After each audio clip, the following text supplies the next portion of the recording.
East and West learning connections. Helps people of different cultures break barriers and connect with each other. Okay, thank you everybody for coming to the fourth and the last one before summer, the lunch hour for business communication, provided by EAWLC, East and West Learning Connections. We are a federally registered not-for-profit organization run by volunteers. Our mission is to encourage cross-cultural learnings and help everybody thrive in a multicultural environment. And our coach is Rick, and he has many titles, teacher, author, speaker, executives of not-for-profit organizations, and of course, coach. and but we enjoy his sessions and his lessons because he's fun, he's professional, he's authentic and philosophical. And before I turn it over to him, I just actually, I think Yang just mentioned that we are recording today's session. So now, Rick, the floor is yours. Thank you very much, Ellen. Thanks everyone for joining. I'm very happy to see you all. Some of you are familiar names and faces, and then we have some new people. So the style is I'll present some information, and if you have questions, you may save them to the end, or you may ask them during the time. It's no problem from my point of view if you want to interrupt me by raising your Zoom hand or by unmuting yourself. It's okay. I don't mind. So today's topic is strategies for dealing with office politics. I want to thank Ellen for coming up with the topic based on the group suggestions. So this is a really good idea when the group kind of powers its own topics. If this is what we want to talk about, this is what we want to explore, it makes all of our jobs easier. So thank you to everyone for that. So for those of you that may not know me, my name is Ric Phillips. My original BA was in sociology and psychology. Since then, I have my MBA. I was an English teacher for a while. I was in China for a couple of years in Guizhou province a long time ago. Taught English in Canada as well, in Toronto where I live. And then I went on to other things. So currently, I am running a company called 3V Communications, which is communication skills, coaching and training. I also work for YETI, which is York Entrepreneurship Development Institute. It's a Canadian charity that trains entrepreneurs, both in the for-profit and non-profit sectors, and here and abroad. I am the exec director of NCCA Canada, which is the National Communication Coaching Association, a nonprofit. We do host some public workshops and webinars and meetings, so on communication skills, nonverbal and verbal. So if that's interesting to you, you may decide to sign up for the newsletter there. I was a global guru since 2022, which just means that on a listing worldwide, top 30 global gurus under the category of communication, I've been there since 2022, which is really cool. And the last thing is Global Gurus published a book called Pinnacle of Influence. There was 12 authors, and I am one of the co-authors of that book. So if you're interested in thought leadership and entrepreneurship, then the book is for you. Otherwise, you don't have to worry about it. I was a TEDx speaker back in 2016 as well on the subject of the long life of first impressions. And that was a really cool experience. Maybe we'll talk about public speaking someday further. So let's get into today's topic. Our agenda is office politics. And so I want to discuss what is office politics. I want to discuss this concept or question, should we play the game or not? I want to look at some scenarios that were given to us. Ellen passed on some scenarios that were produced by her, and Chloe and a few other people contributed to some scenarios. So we're going to explore some of these. And then finally, just ending off with some resources and an open discussion. And that's our agenda for today. And so for the first topic of office politics, it's an interesting concept because everyone sort of knows it's there. Everyone accepts it. But why? It's kind of a different question. Why does it exist? Why does it have to exist? Why does everyone accept it? Why can it not be controlled or contained or policed in some way? It's interesting. So let's explore this a bit. what's going on with office politics? Well, it's informal or hidden behavior. That's part of a simple definition. The idea here is that because it's informal, it's very hard to deal with sometimes. It's not a formal request, or it's not a formal email you've received at work. It's quite often informal or hidden behaviors or communications. So that already makes it tricky to deal with. There are often power dynamics at play. Power dynamics happen in any hierarchy, in any office, in any team of any kind. The classic one we think of as military, where you've got your obviously your top commander, then you've got your different ranks followed down to your foot soldiers. And the basic business model was adapted from the military model. So you had this kind of same idea of the big boss at the top, and then lieutenants, and then sergeants and workers and all that stuff.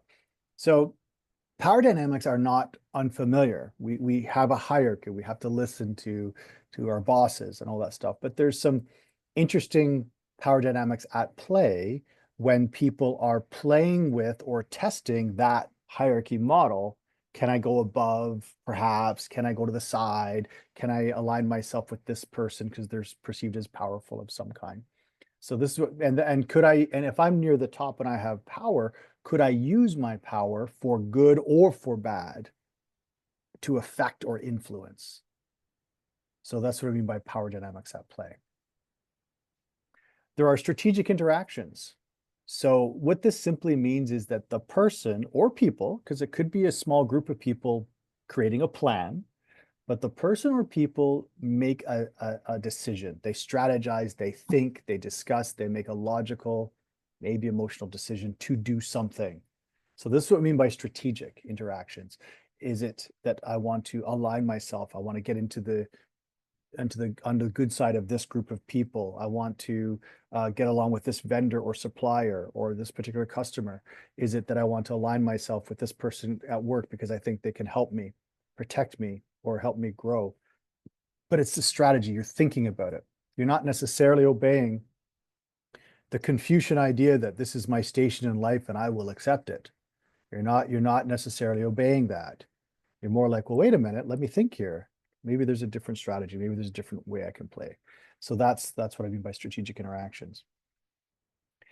And you are building relationships, but you might also be breaking relationships. So that's, I think, interesting about office politics, because maybe one person wants to build a relationship, but maybe they have to sacrifice somebody else, or maybe they don't care that they sacrifice somebody else, or maybe the opposite. Maybe somebody wants to break a relationship. And by that, I mean break a friendship, break an alliance up of some kind, cause some interference, cause some mistrust. Maybe they're doing that on purpose because they could somehow gain an advantage by doing that. So it becomes like human chess against strategy, and it can be very sticky because, of course, people have feelings too. And when we think about relationship building, we think of good relationships, as the Chinese say, guanxi. Sure, it's very normal to think about that, and why not? And so what do we do at work to get that relationship? How do we build that relationship? What's appropriate behavior? What is inappropriate behavior, especially at work? And once again, if I want to break a relationship, or if someone's trying to break my relationship with somebody, I got to deal with that. So office politics, you can see, it's not just one small subject. It's a variety of elements, and it's scary. It's tricky. And finally, the one thing I want to point out about office politics is it's very much goal-oriented. And this is, I think, is an important concept, is that the person or people have a goal. And that sets things in motion, their actions, their behaviors, their emails, their coffee lunch, their beer at the pub, like whatever it might be, they've got a goal. Could be a good goal. It could be a positive goal for everybody, or it could be obviously nefarious, it could be negative, depends. So we could probably add more things to this list. And if you want to suggest something, I'm happy to probably agree with you. But in general, this is, I think, a good summation of what office politics is. And it shows us the intricacies and the depth and the difficulty of dealing with so-called office politics. Any questions about this, or anybody want to add anything before I move on? So the next concept is play the game. It's kind of a question. I put it as a question because it's an option. Would you like to play the game? Yes, no, or maybe? It's up to you. I can't tell you what to do. And obviously it might depend on the scenario. It might depend on the day. It might depend on the players. So it may not always be 100% yes or 100% no. Maybe it depends. Or maybe you're very good at playing the game, and so it's comfortable for you. It's no problem. It's normal office life. You've been through it before. This is your third office job or whatever. This is comfortable. Or maybe this is your first, let's say, professional or office job, and this is really, really stressful. It's like being back in high school with all the subgroups and cliques. So I don't know your scenarios. What I would say to you today is my opinions and my experiences, but it doesn't mean that I can speak for everybody or every industry. Different industries may have different rules. And also generations are important, meaning age generations are important. Different aged people play the game differently. So there's a bunch of factors that come into play. But what I do want to say, I think, is that I do think it's interesting to look at this like a game. If you look at it like a contest, it's harder maybe. If you look at it like a game, then maybe you give yourself permission to also be strategic, to also be clever, to also play your hand when you want to build your relationships as you want to. So maybe if we frame office politics as the game or a game, maybe that gives us freedom to relax a little bit about all the stress and maybe to try to see what we can do to benefit our career.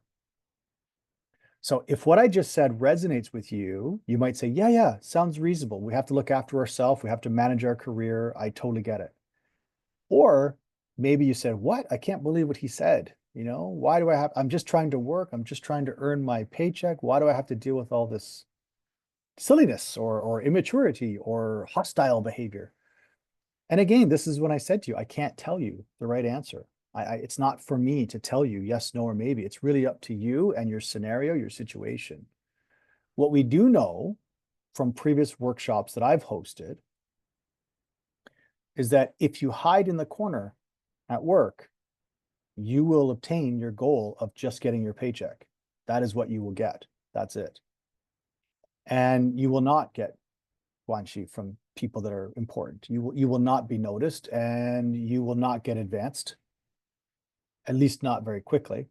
And you will potentially be let go if the opportunity comes when the company needs to reduce its people because you don't stand out. You're not important. So that being that if you're not a super duper specialist of some kind, where your expertise is invaluable, in that case, you're probably secure for life. And maybe then you have the freedom not to play any games if you so chose, but I don't know. So yes, a bit of philosophy we're talking about today. Let's go a little bit deeper. So my first question, maybe philosophy, is it a game or real life? I don't know the answer because I think it's a game within life at work. And I think that when you leave work, it's a different version of life. And so I think that there is a game being played at work, especially in offices. And so I don't want to specify jobs in particular, but I think when you work in an actual office with offices and cubicles, and I think this is really, really where you'll see this office politics at a higher level. It's not to say it can't be found in other work environments, but when you have an organization that's a little bit flatter in the structure, the command structure, shall we say, is flatter. When you have a little bit less employees or more communicative groups, you probably have a little bit less office politics to deal with. But when you have a lot of bureaucracy, a lot of different offices, a lot of different channels, a lot of different levels, you will find office politics in full swing. So is it a game or real life? I think it's a game that affects your life. So treat it seriously. Should I play or avoid it? I think you should play it. If you want just a general yes or no answer, I think that you can't avoid playing it. And I think avoiding it puts your career in jeopardy. So I think you have to learn how to play it where you're comfortable. And what are the rules?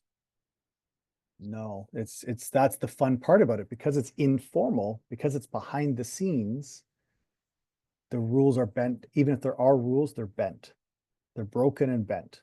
So if you're looking for solid rules, it's trickier, it's harder, because not everybody will play by those same rules. I think you can be ethical. I think you can play by a set of rules that are comfortable for you. I think that you can decide simple things like, for example, be polite, be professional, be positive. So even if you want to give some feedback that's negative to somebody, you can do it in a positive way. These are some rules I think that you can live by at work. If someone is being mean to you, it doesn't mean you have to be mean to them. That's something you can use. So there are some guidelines and rules that you can use to make yourself feel comfortable in that situation. But to look for hard and fast rules, it's hard to find them. How do I win? You win by having a good reputation at work, where people can rely on you, trust you to do your job, but also to be interpersonal. So it's let's say the hard skills and the soft skills together. So you've got great hard skills, you're recognized, people acknowledge, oh yeah, she's very good or he's very good. That's step one. Step two is the interpersonal, that you can be in a meeting or boardroom with a variety of people at different levels, and you're good, you're comfortable. So that's what I think is how you win. So I'll say it again. Your skills, your hard skills, whatever they are noticeable, and people acknowledge your skills. You're very good at this job, you're very good at that skill. No one can take that away from you. And part B is you're comfortable with all the different levels of the people at work, the frontline workers, the CEO, the different managers, the suppliers, vendors, whatever situation is, you're good, meaning you've got good interpersonal skills. You can talk to people, you can be friendly, you can negotiate, you can do whatever skills are required. So if you can do both of those, then I think you're winning, because it makes you more bulletproof. It makes it harder for people to attack you behind your back or sabotage you, because your work speaks for itself, your reputation speaks for itself. So that's how I think you win the game. Now, before we go into any scenarios, I've got a wonderful list of really interesting scenarios. Before I do that, are there any questions about any of this before I just want to give you a chance. I know this is more philosophy, but any questions about this before we move on? Or any questions about anything so far? I don't see any question in chat. Okay. I do have a comment. It's just play or avoided. I'd say my personal experience is that at least you should be aware of it. So because it's not a matter of that you can just completely I guess what's the word, thinking that it's not existing, like it's definitely out there. So I guess that's just my one comment.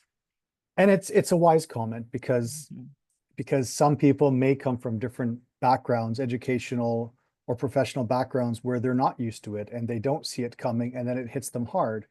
So I think it is a very good point to say, be aware of it.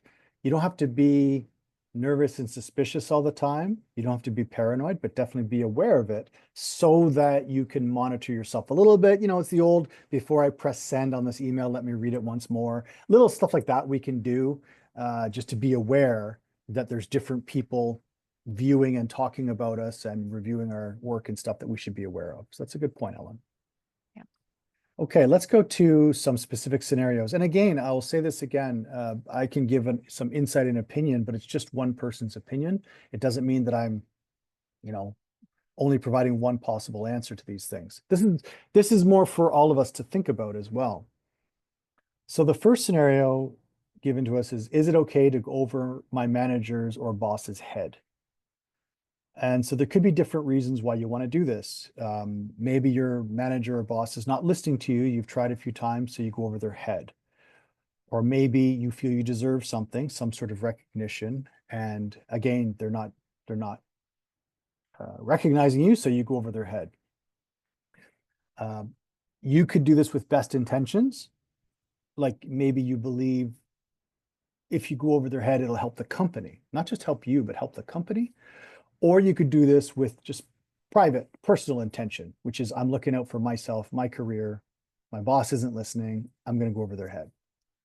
So the way I've explained it here, it sounds like it's okay to do this. My general answer, so when I say that, I mean I don't know all the specifics of every scenario. My general answer is no. This is probably one of the rules that you should, like if you're looking for rules, this is probably one of the rules you should pay attention to. The moment you go over your manager's or boss's head, they will not forget, they will not forgive, especially if you made them look bad. And they don't always tell you because that's part of office politics, but they'll remember.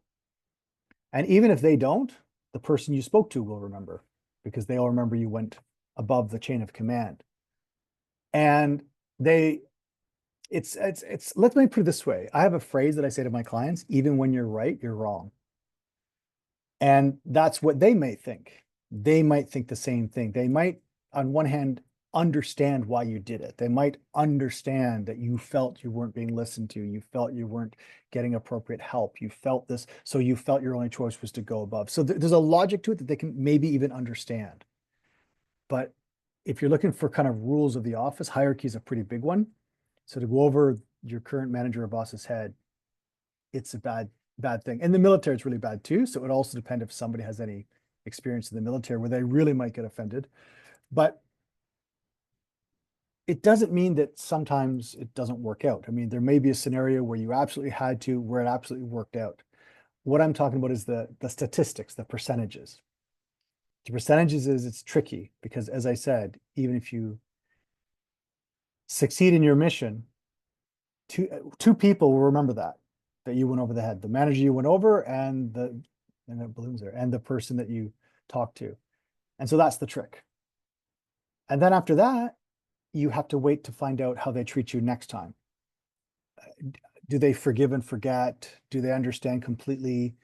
Do they apologize that they weren't being, attentive enough and support you? Or do they think differently of you? Are they more wary of you? Are they more suspicious of you? Do they try to box you in more? Do they try to, control you more? So that's the challenge. That's the risk you take if you go over the boss's head, is they may try to restrict you after that. Does it work out sometimes? Yeah. I think Ellen told a story where it worked out, but it doesn't always. It's a risk. It's gambling. Shh.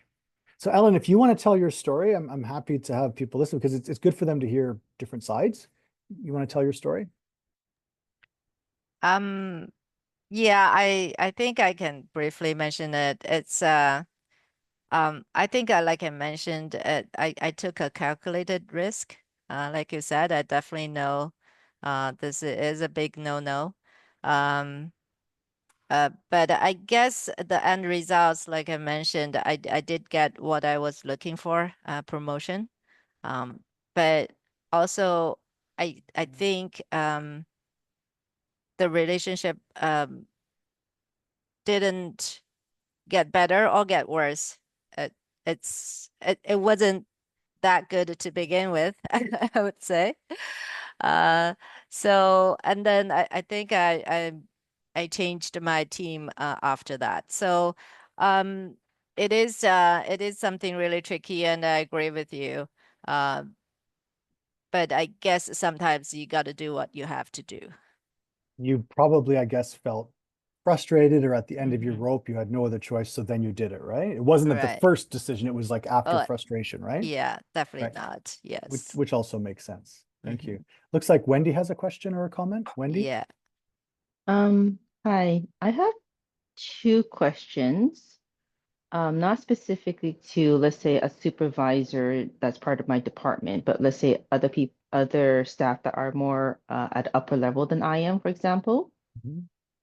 At what point, if somebody is sort of not really following, let's just say a safety protocol, and I don't feel safe, is that considered as going over that person's head because that person is as a, let's say, a manager of a particular building or that department? Right. It's a very good question. So when it comes to, I would say, any employee health or safety concern, I would say that's the trump card. That's the card you can pull anytime, I would suggest in any industry. So if it's a health and safety concern, of course you bring it up to whoever you're supposed to bring it up. And if they're not dealing with it in a swift way, then going to HR or to above their head probably is understandable because you're saying it's a health and safety issue. Meaning that you're not just protecting yourself probably, but you're trying to protect other people too. So that's in the company's best interest. So I would say that's the get out of jail free card is when it's health and safety. Okay. As a person with a disability, a lot of the times when it comes to our accommodation, accessibility, and so forth, sometimes it's just not being said, right out loud kind of thing. It's sort of a hit and miss, kind of hidden secret notions, basically pointing out other things other than saying that because you're blind, you're unable to do this job, for example, right?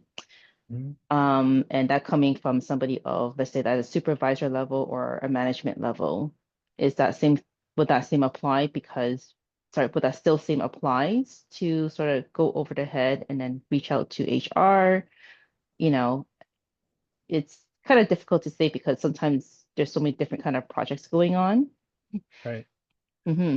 So it's difficult, as you said, difficult to say, because if someone says to you, because of your disability, because you can't see, we don't think this is a good project for you.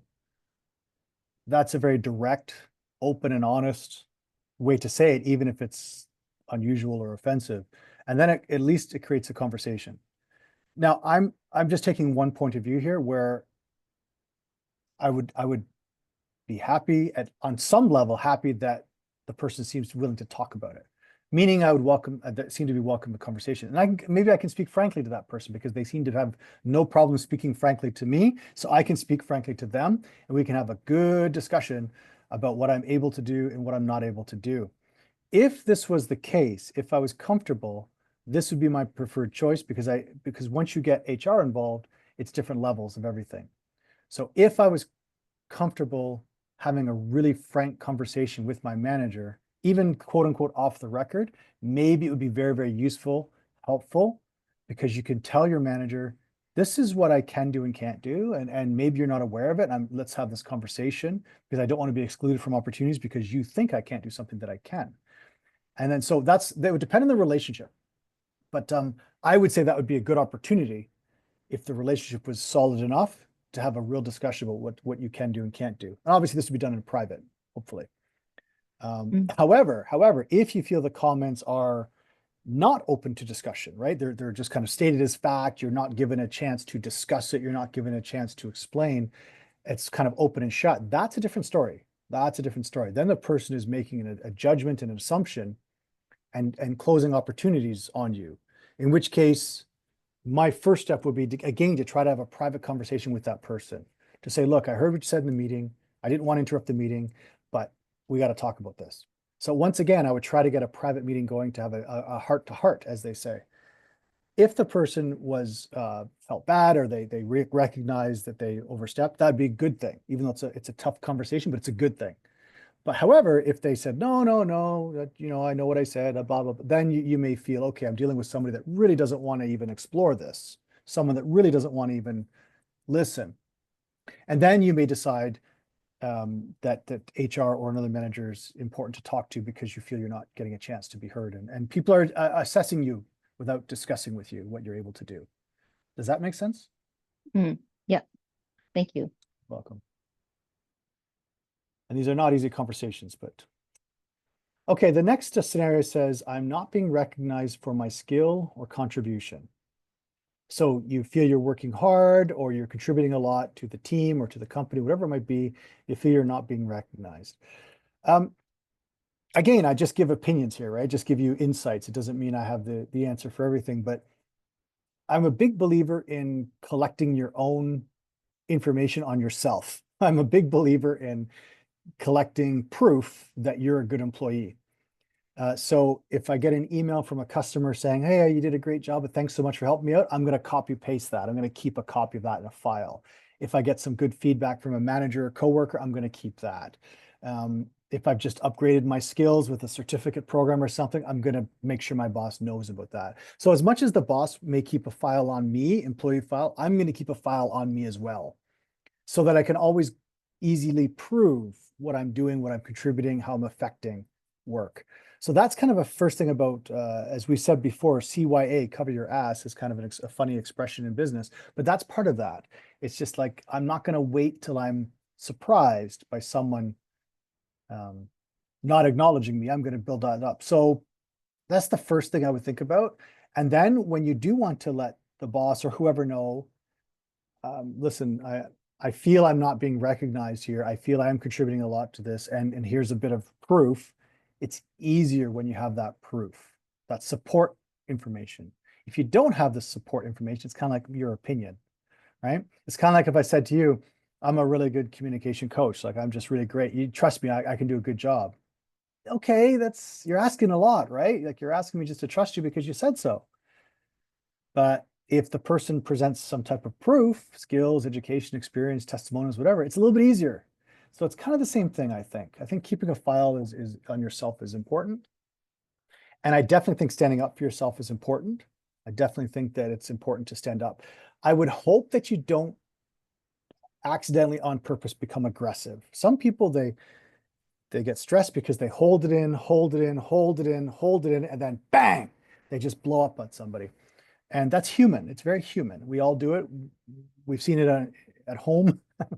We've all done it, different ages. But at work, we're trying not to. We're trying to not let the stress build up so that we pop. So we're trying to talk to people. I feel I'm not being recognized for this. I believe I contributed a lot to this. Here's my proof of this. Would you agree? Have you seen this? Here's what I'm looking for. And that's the next part, is why are you telling the boss this? What do you want?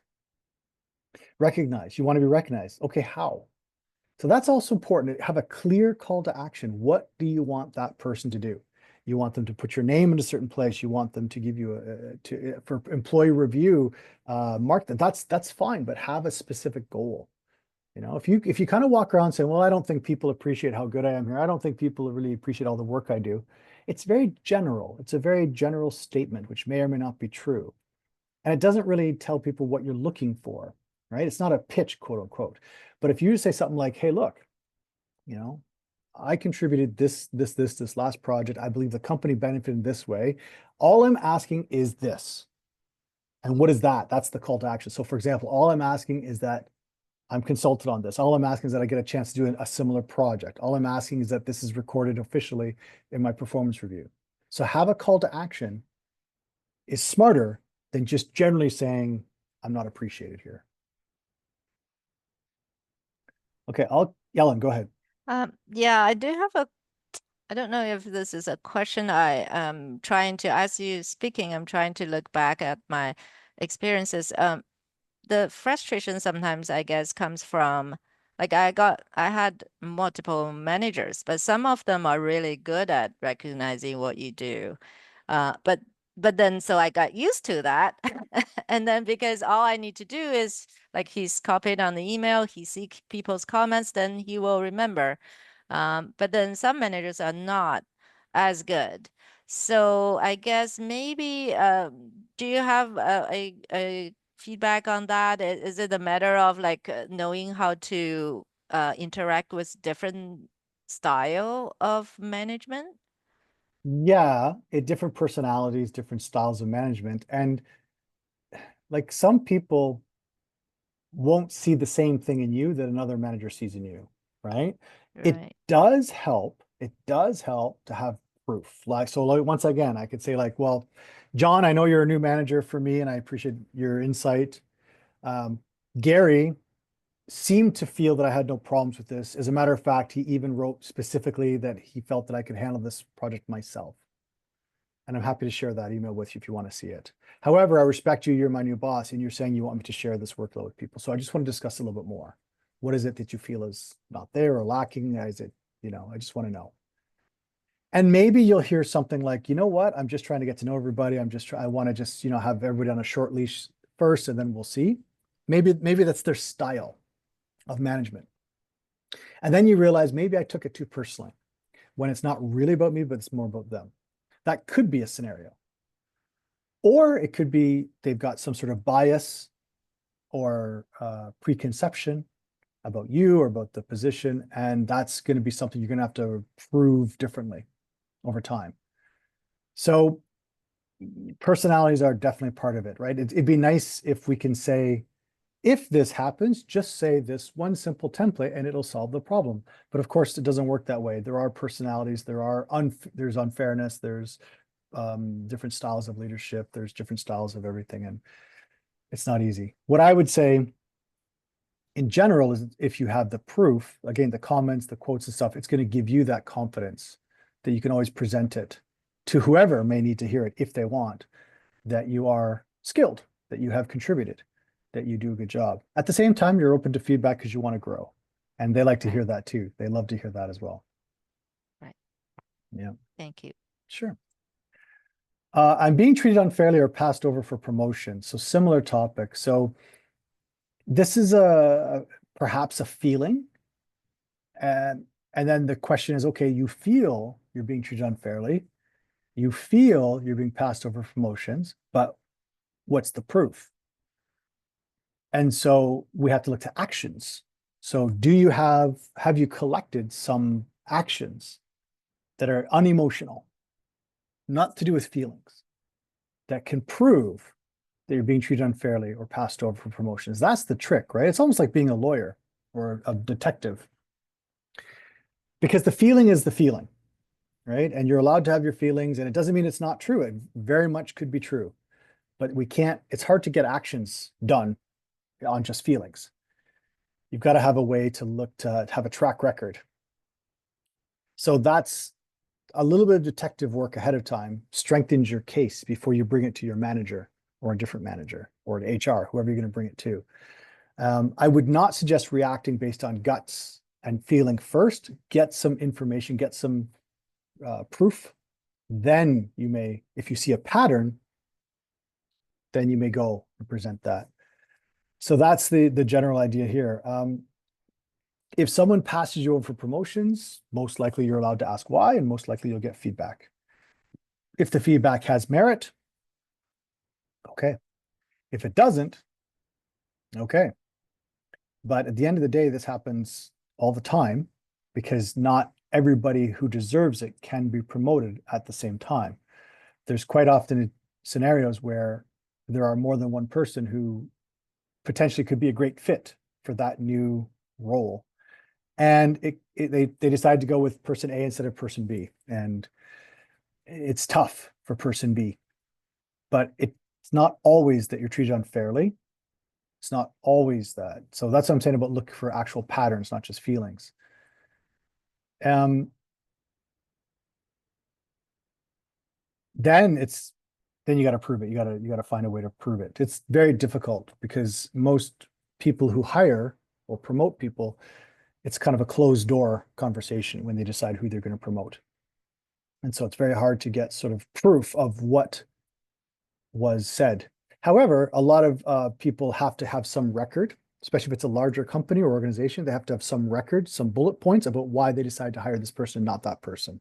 So if you're working for a larger organization, most likely these notes were passed to HR, if you have an HR department, as to why this person was promoted or why you weren't.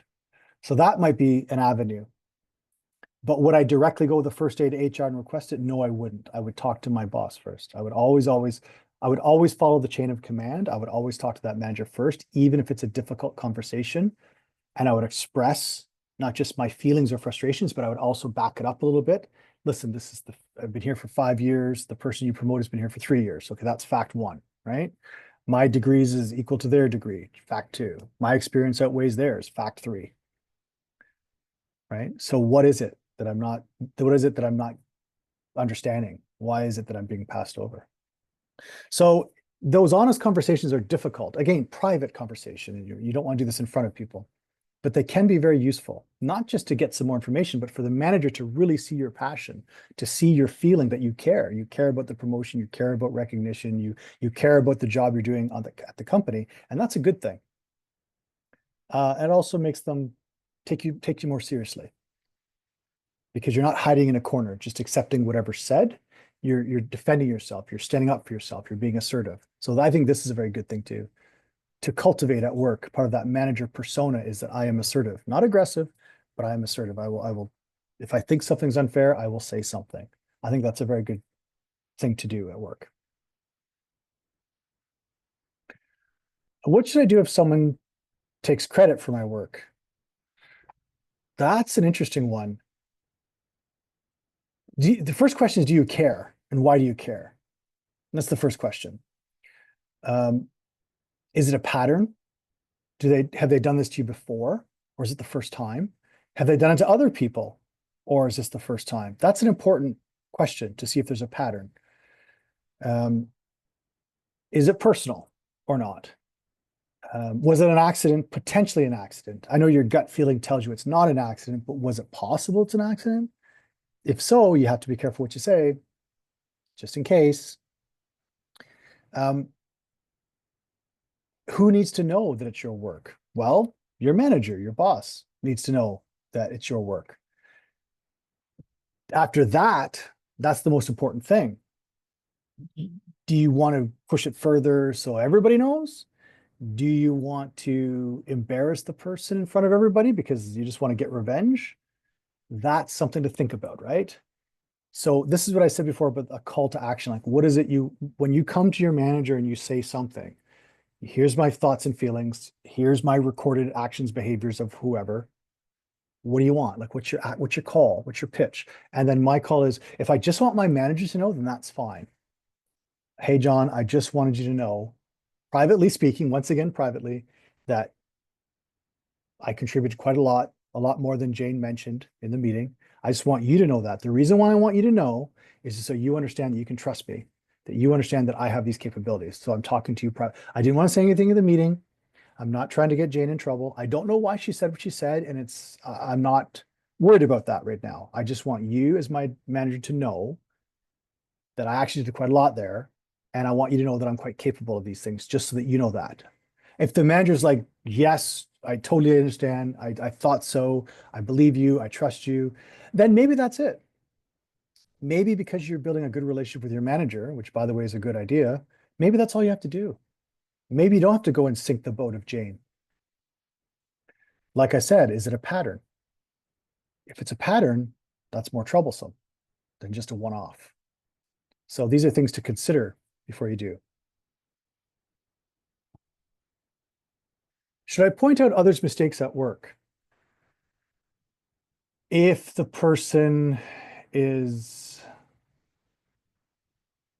mistakes can do harm to people or the work, yes.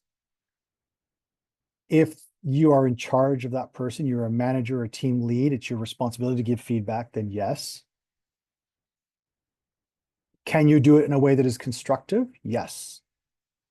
So that's what I would say. Yes, John. Yeah, I actually have a quick question back to the question before. What should I do if someone take credit for my work?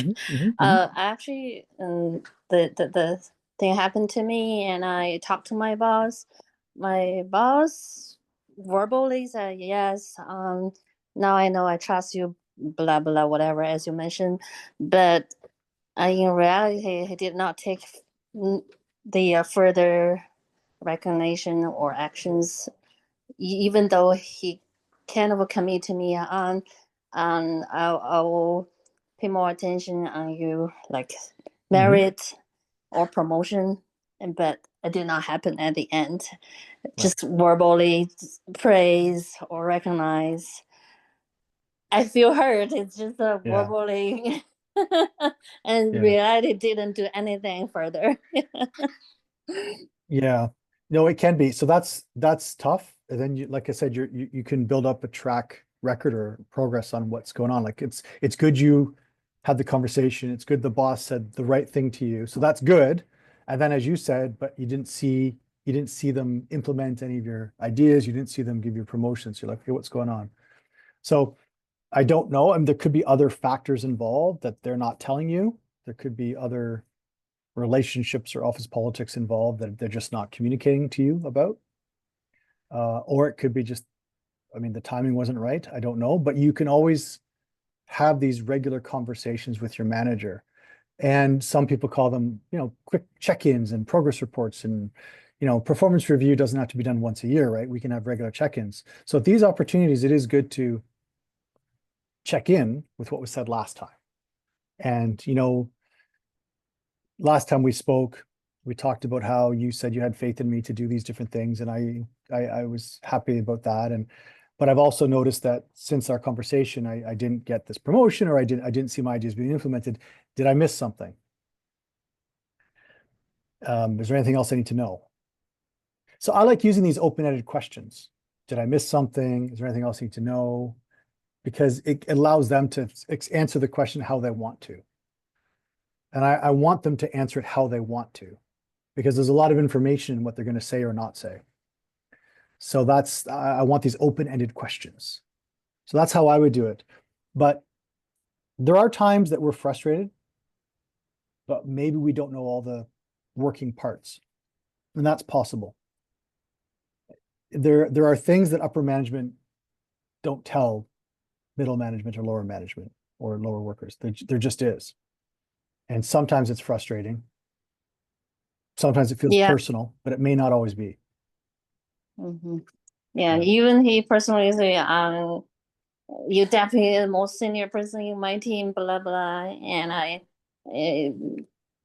name you to be promoted, but sometimes it's not, it's out of my control. A lot of team giving a name list, the decision will be made by even upper level than him. I just say I want to find out why our team not being picked up to have a promotion. Right. Sometimes his as a user excuse. I don't know. I need to find out. So my manager is kind of a laying back person. So right. Yeah. Like that is the challenge of office politics. That is the challenge of hierarchy, right? You're not the only one going through. There's lots of people that, I mean, if someone has a really, really awesome boss, that's rare, right? It's rare to have a boss that you love, like just love to work for that boss, just love the communication style, just love the workload, I mean, that's rare, very rare. So yeah, it can happen. You don't want the worst relationship, but you don't always going to get the best. You want something that's functional. That's something you can have a good working relationship. You can communicate with them. You can have conversations. You get opportunities. That's what you're looking for. And if not, then you move on, because there's a lot of things that happen out of their control too. Okay. Next one. How do I deal with nepotism and favoritism? Take advantage of it whenever possible, is what I would say. Tap your networks.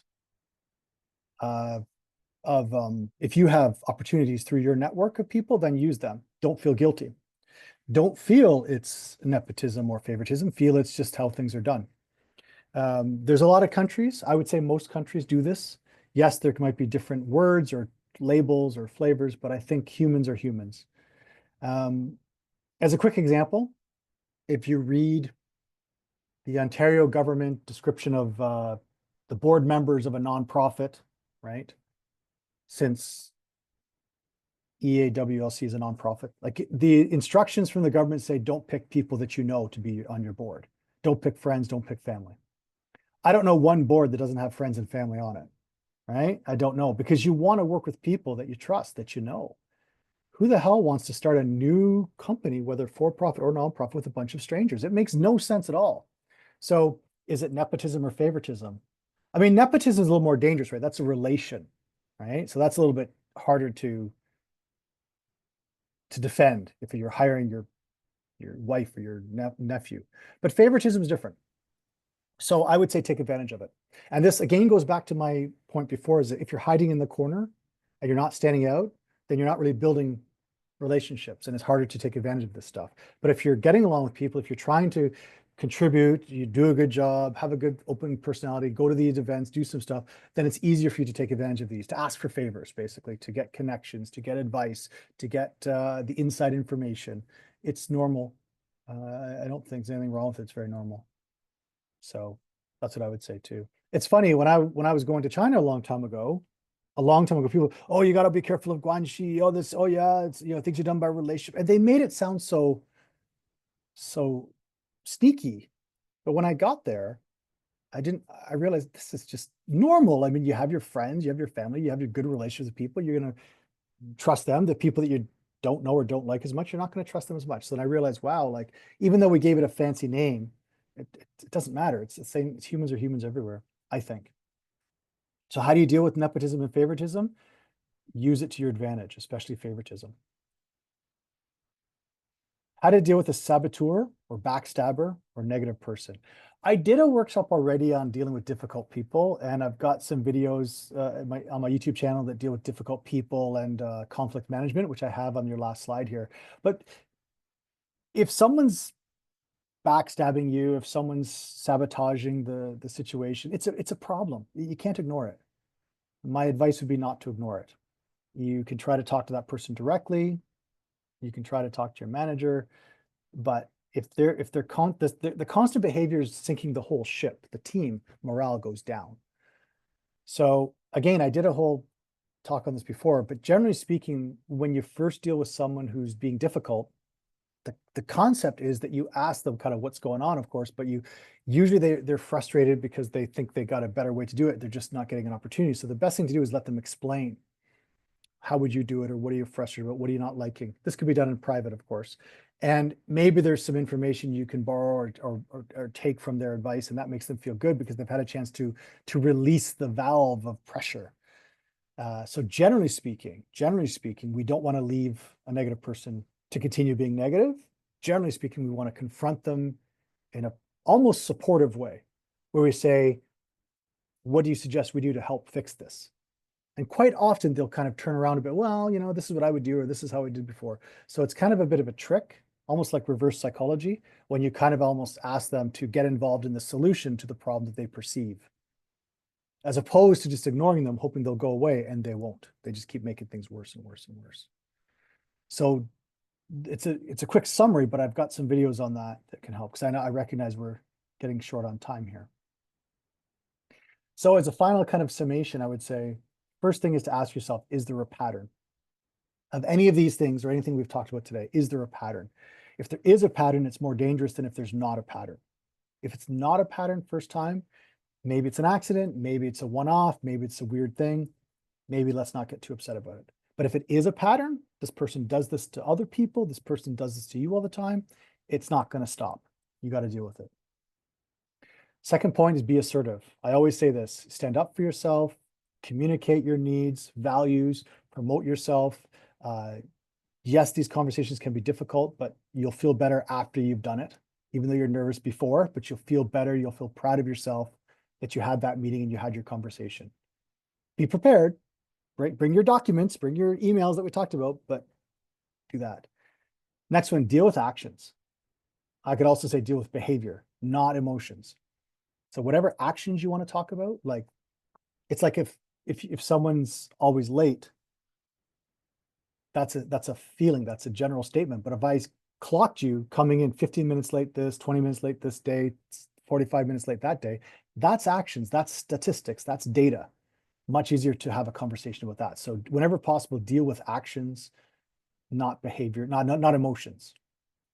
And the last one is save face. Again, this is a concept I learned when dealing with Chinese people, but it's certainly not just for Chinese people. Again, this is what I've learned when I came back to Canada and stuff. It's like I started seeing it here too.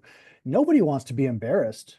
Nobody wants to be made fun of, so to speak, or whatever. So we all want to sort of save face. So sometimes we have to play dumb a little bit, or sometimes we have to give the person a chance to get themselves out of it. Sometimes we give a person a chance, they sort of lie and we know they're lying, but we let it go because they're saving face. That's okay. Maybe they'll do you a favor one day too. So I don't want to be so aggressive that I'm, punishing people and stabbing people in the back and embarrassing them. It's not going to do me any good. I might win that battle, but I'm going to lose the war, so to speak, in the office politics. So that's what I would say here. Just as a quick example, again, I know we're short on time, but somebody took my work, right? Somebody promoted themselves as doing the work that I did, right? So I might say to that person like, oh, like, wow, you said that you did 75% of this work, right? That's interesting. I felt I did at least 70, right? Smiling, right? But still calling them like, oh, that's, well, blah, blah, blah. Oh, don't worry about it. No big deal. That's okay. It's all teamwork. But I've called them on it, right? Even though I've joked and I've smiled, but I've directly called them on it. I've let them know that I see what they're doing. I'm not going to let it slide. Another way might be they've stolen my work, so to speak, and I might say something like in the meeting, yeah, John did a great job and he was such a pleasure to work with. And, so we collaborated together and it's a great result. And as he said here, and, it's such a pleasure. And, I'm happy to continue this work. And John knows that you know what goes on. And he also knows that you're saving face for him as well. And so there's opportunities where he gets the message without the public embarrassment. So there's just different ways to deal with it if you want, privately or otherwise, but definitely keep your records on your own personal file of what you're doing. So having said all that, let me just finish up quickly and take a couple of questions. As I mentioned before, I've got some resources. My YouTube channel has some videos on communication skills. We've done this, and this is, you can see here, if you want to connect with me on Three of Your NC Canada Facebook or LinkedIn pages, please do. My email is here if you have any questions. LinkedIn, of course, I'm happy to connect. And these videos 4.1, 2, and 3 are difficult people and conflict management that might be useful to what we talked about today. And that's it. So now I will thank you very much for your attention, and I will turn it over to Ellen. Thank you. Thank you. I think the audience really quiet because this has been a really, really good session. I will post the slides with the link to the YouTubes later on the EAWC LC website. So you will be able to go to Ric's YouTube channel and find those videos. I always find them very helpful. So please definitely go and check them out. And I see Mimi who has a question. Go ahead. Hi, Ric. Thank you so much for the presentation. This is so helpful. And as a matter of fact, I'm in New York. I participated in the program in the past, and when this came up, I just felt this is so relevant for a lot of Asian people at workplace. And I'm a lawyer, so I'm familiar with politics, and I think it's so important that we get involved. And I like your definitive answer to play the game. I appreciate that. I guess my question is, when I try to promote the idea to people around me, to encourage them, part of it is like, no, no, no, no, no, I don't want to get involved in politics. And I think another mentality is actually one of the questions you ask, which is, how do I win? Because I think for a lot of people, if we're talking about winning or losing at workplace, if you're winning, it means someone else is losing. It almost sounds like a zero-sum game. Right. So just don't want to play that all together. Right. But at the same time, I guess I'm trying to find the balance and how to promote this kind of thinking. But Right. thank you. I'm glad I gave you something to think about. And there's not always one answer. It's just we just sort of try to figure it out. And we all have our own experiences and we share. And maybe these sessions are a bit like therapy as well, right? We're kind of all sharing that we're all going through it at some point or have gone through it. And then we just have to look after ourselves, our own mental health and our safety. And that's the best thing we can do for ourselves. Thank you, Mimi. Okay, I've got to go. Sorry, Peng, I've got to go. I've got another webinar I've got to jump onto. So please feel free to email Ellen or the questions or me directly the questions. I'm always happy to answer your questions. Thank you so much. Appreciate your time, and we'll see you.